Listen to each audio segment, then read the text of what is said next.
Seguimos falando sobre as movimentações em Brasília depois do ato da caminhada que Nicolas Ferreira, o deputado, fez nos últimos dias e trazemos aqui agora um pouco de repercussões, Josias. Dentro do que tivemos de publicações e falas, ontem temos a deputada federal Erika Hilton criticando a caminhada, dizendo que, abre aspas, entre proteger seus apoiadores de uma tempestade ou perder o timing político, Nicolas optou por colocar pessoas em risco em nome de ganhos pessoais e eleitorais, é o que escreve a deputada nesse post. Também tivemos repercussões do líder do PT na Câmara, Lindbergh Farias, dizendo que vai apresentar uma representação à Polícia Federal para apurar as responsabilidades do Nicolas e demais organizadores sobre o ocorrido. Ele que classificou o episódio, o raio que a gente assistiu e toda a organização, falta de organização em torno disso, como uma irresponsabilidade. Nicolas, que já se defendeu dessa fala depois de visitar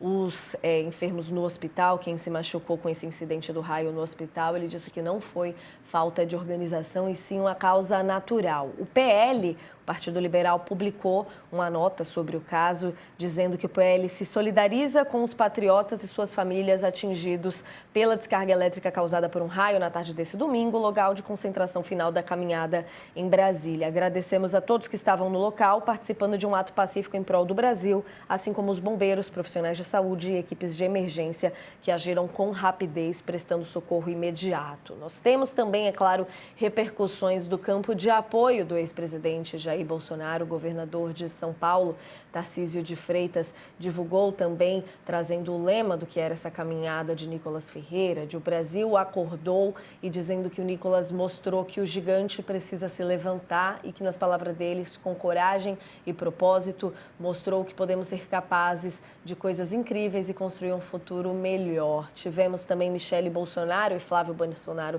se manifestando, começando por Michele com uma foto do ato, dizendo ali, trazendo palavras de que Nicolas é separado por Deus para esse tempo, fazendo ali, de certa forma, votos ao deputado e dizendo que Deus tem algo grande e governamental e transformador para a nossa nação, segundo as palavras da Michele, dizendo que ele conduz o Nicolas com sabedoria, discernimento e coragem. Temos também a publicação de Flávio Bolsonaro sobre o caso para trazer aqui, dizendo, abre aspas, vale a pena lutar pelo Brasil que queremos. Nosso país tem uma chance de vencer e nós conquistaremos isso pelos nossos filhos, diz Flávio, e por todos os trabalhos que têm fé em Deus e no país. Queria te ouvir das repercussões dos dois lados, Josias, e aproveitar para falar um pouco sobre quem estava, quem não estava nesse ato, né? Teve apoio de congressistas, mas muitos dos nomes dos expoentes que estão para a corrida eleitoral desse ano, a gente teve baixas, né? É verdade. As reações, elas são parte do jogo político, né?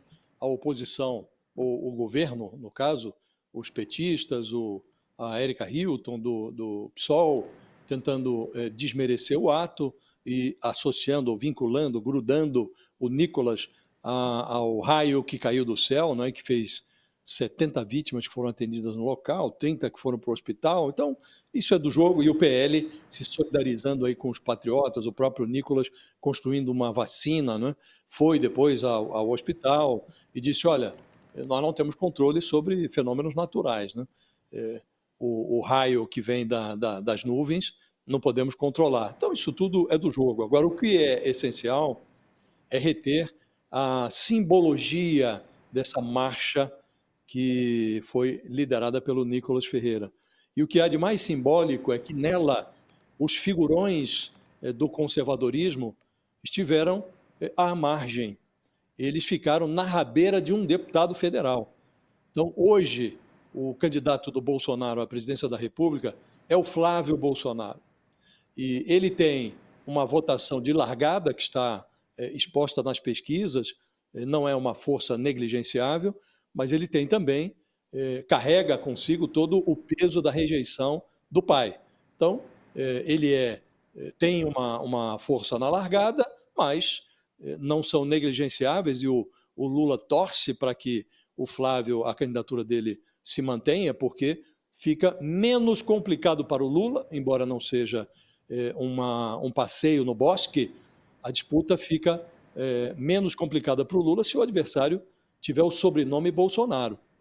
Agora, impressiona muito porque nós estamos vivendo uma fase em que os candidatos a herdeiro do espólio do Bolsonaro, o Tarcísio de Freitas, o Ronaldo Caiado, o Romeu Zema, o Ratinho Júnior, esses governadores que sonham ou sonharam com o Palácio do Planalto, eles são candidatos a suceder o Bolsonaro, mas não conseguem se livrar do histrionismo do Bolsonaro, do que há de negativo em relação ao Bolsonaro. Se tornaram reféns do Bolsonaro. O Tarcísio fica num vai e vem que o descredencia, inclusive, para a disputa presidencial. Agora ele vai visitar, essa semana ele visita o Bolsonaro. Ele virou um refém. E todos ficaram à margem. Essa marcha não considerou os interesses desses personagens, nem mesmo os do Flávio Bolsonaro, que estava em Israel lá, se batizando nas águas do Jordão, mimetizando um comportamento que o pai adotou na campanha presidencial de 2018. Né? E se houve alguma coisa relevante nessa marcha, foi a impressão de que o bolsonarismo radical, se não dispõe de votos para eleger um outro presidente da República, ainda é muito forte para fazer uma bancada no Congresso Nacional. Então, se a coisa caminhar como prenunciam as pesquisas, e, insisto, hoje antecipar resultado de eleição com base em pesquisa é como exercitar uma quiromancia, né? Não dá para adivinhar, mas mantida a lógica das pesquisas, o Lula tem mais chances de se reeleger para um quarto mandato se o adversário do outro lado for o Flávio Bolsonaro, mas não são nem um pouco negligenciáveis as hipóteses de se manter no Congresso Nacional o mesmo cenário que nós temos hoje. Elege-se um presidente, uma corrente ideológica e uma bancada muito forte da corrente adversa.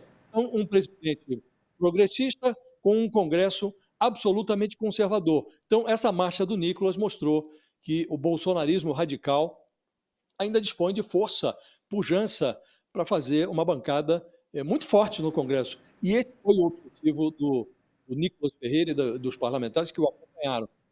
Exibir essa força, vem das redes sociais, que se materializa nas urnas e que tem boa chance de resultar numa bancada forte do conservadorismo no próximo governo, seja ele liderado por. Independentemente do presidente que está por vir, o Congresso, a chance de termos um Congresso talvez até mais conservador do que é muito grande.